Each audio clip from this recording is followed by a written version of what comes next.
दुसऱ्या दिवशी राजीव कार्यालयात पोहोचला तेव्हा सर्व स्टाफने त्याला घेरले. राजीव सुद्धा त्यांच्याशी उत्साहाने बोलत होता, पण त्याचे डोळे मात्र दुसऱ्याच कोणाला तरी शोधत होते, पण ती कुठेच दिसत नव्हती. राजीव उदास मनाने आपल्या केबिनमध्ये गेला तेव्हा त्याला एक धक्काच बसला. अनिता राजीवच्या केबिनमध्येच होती.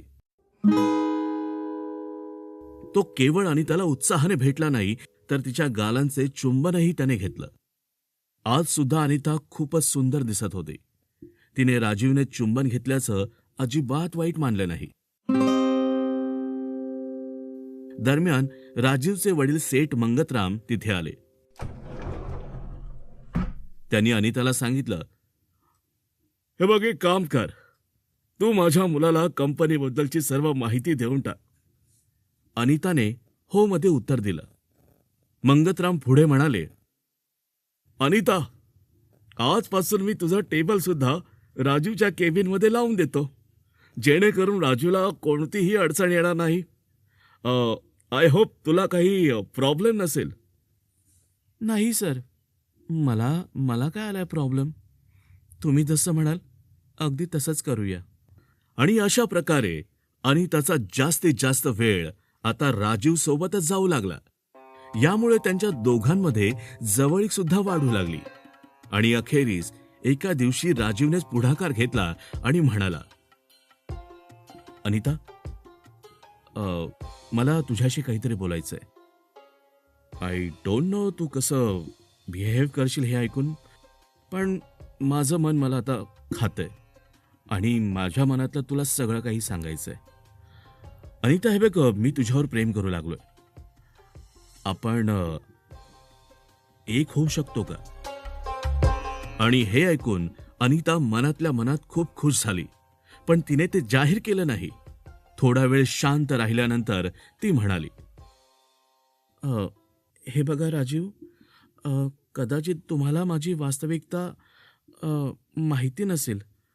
हे बघा, मी एक विधवा आहे आणि तुमच्यापेक्षा वयाने 4-5 वर्षांनी मोठी आहे. मला हे योग्य नाही वाटत. हे कसं शक्य आहे ना?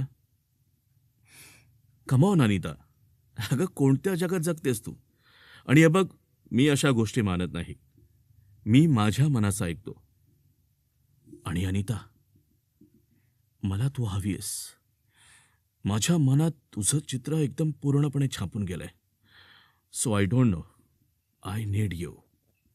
एवढं बोलून राजीव अचानक अनिताच्या अजून जवळ गेला आणि अनिताला आपल्या बाहुपाशात म्हणजे मिठीत घेतलं. अनिताने सुद्धा तिची संमती दिली. राजीव आणि अनिता हे दोघेही आता एकमेकांमध्ये हरवून गेले होते. आधीपेक्षा खूप जास्त मस्ती करायला लागले होते, बाहेर उघडपणे, कार्यालयात लपून छपून. राजीव अनितावर खूप विश्वास ठेवू लागला होता. त्याने सुद्धा अनिताला आपली गुपितं सांगणारी बनवलं होतं. आणि अशाच प्रकारे काहीच दिवसात अनिताने कंपनीच्या मालकाला आणि त्याच्या मुलाला आपल्या मुठीत केलं. अनिताने आपल्या देहाचा पासा असा टाकला ज्यात बाप बेटे दोघेही अडकले.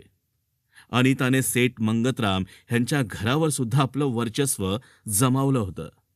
तिने सेठजींच्या पत्नीवर आणि नोकरांवर सुद्धा आपली जादू चालवली होती. ती आपल्या सौंदर्यासोबतच आपल्या भाषेची जादू सुद्धा चालवत होती. एक दिवस राजीवने अनिताला सांगितलं, अनिता, आता मला राहवत नाहीये. मला तुझ्याशी लग्न करायचंय आणि प्लीज नाही म्हणू नकोस. अनिता म्हणाली, हे बघा राजीव, मी सुद्धा तुम्हाला पसंत करते, पण सेठजीने तर तुमच्यासाठी कोणत्या तरी श्रीमंत घरातली मुलगी निवडलीये. आणि हे बघा, मला नाही वाटत की ते आपलं लग्न होऊ देतील. बरोबर ना? राजीव म्हणाला, अनिता, वेडी आहेस का? हे बघ, आपण पळून जाऊन लग्न करू ना. पळून जाऊन? आपण कुठे जाणार आणि कुठे राहणार? काय खाणार? मला या प्रश्नाने बाबा माझं डोकं फिरायला लागतं. तुम्ही काहीही बोलताय राजीव. आपण पळून कसं जाऊ शकतो? आणि राजीव, जर आपण लग्न केलं तर सेठजी कदाचित तुम्हाला त्यांच्या मालमत्तेतून बेदखल करतील. अनिताचं हे बोलणं ऐकून राजू चपापला. तो विचार करू लागला. काय? माझे वडील इतक्या खालच्या पातळीवर उतरू शकतात? नाही, म्हणजे मी मागच्या 2 वर्षांपासून सेठजींसोबत आहे. जितकं मी त्यांना ओळखलंय ना, कदाचित तुम्ही सुद्धा त्यांना ओळखलं नसेल. सेठजींना त्यांची संपत्ती आणि समाजात इज्जत हे खूपच प्रिय आहे. मग ते कदाचित असं करू शकतात.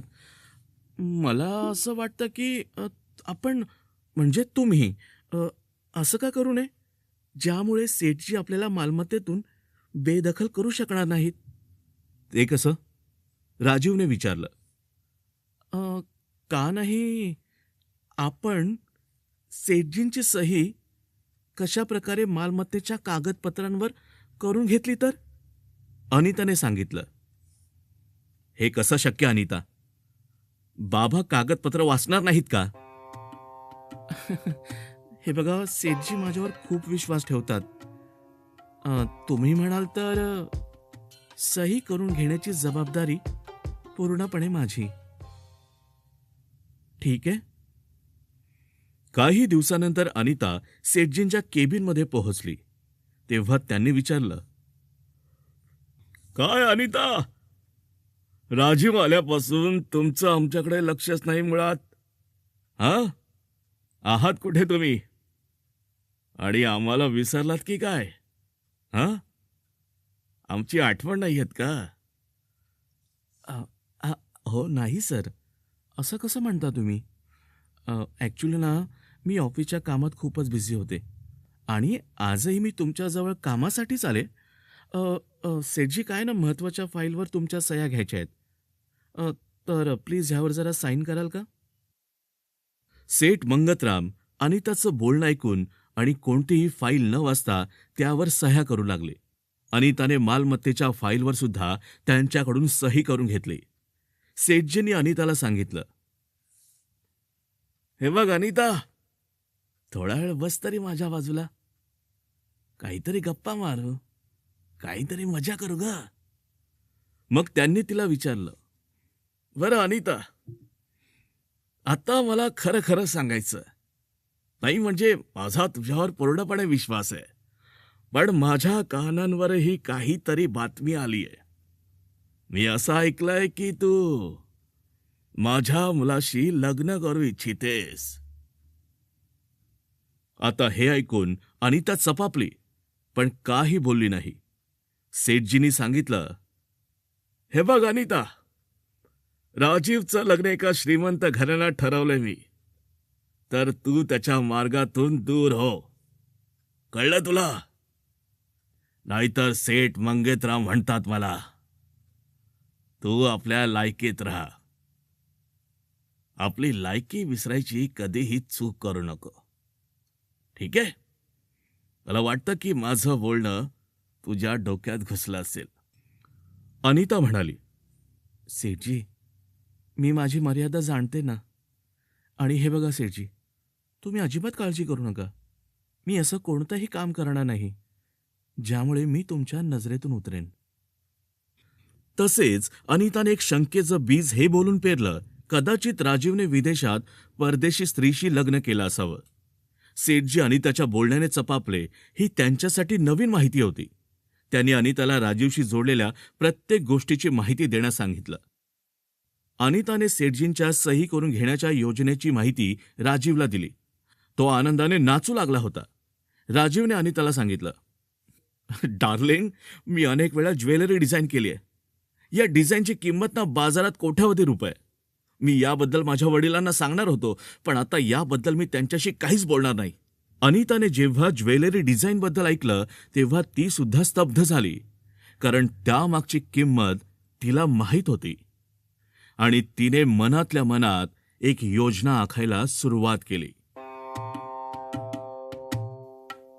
सेठजींना आता राजीवच्या परदेशी लग्नाबद्दल आणि राजीवला मालमत्तेच्या कागदपत्रांबद्दल अनिताकडून माहिती मिळाली. अनिता बाप आणि बेटा दोघांनाही फसवत आहे हे स्पष्ट आहे. आता अनिता पुढे कोणती चाल चालेल आणि तिचं अंतिम उद्दिष्ट काय असेल?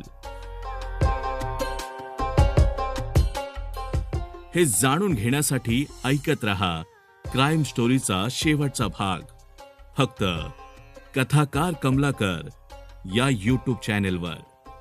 ऐकत रहा कथाकार कमलाकर.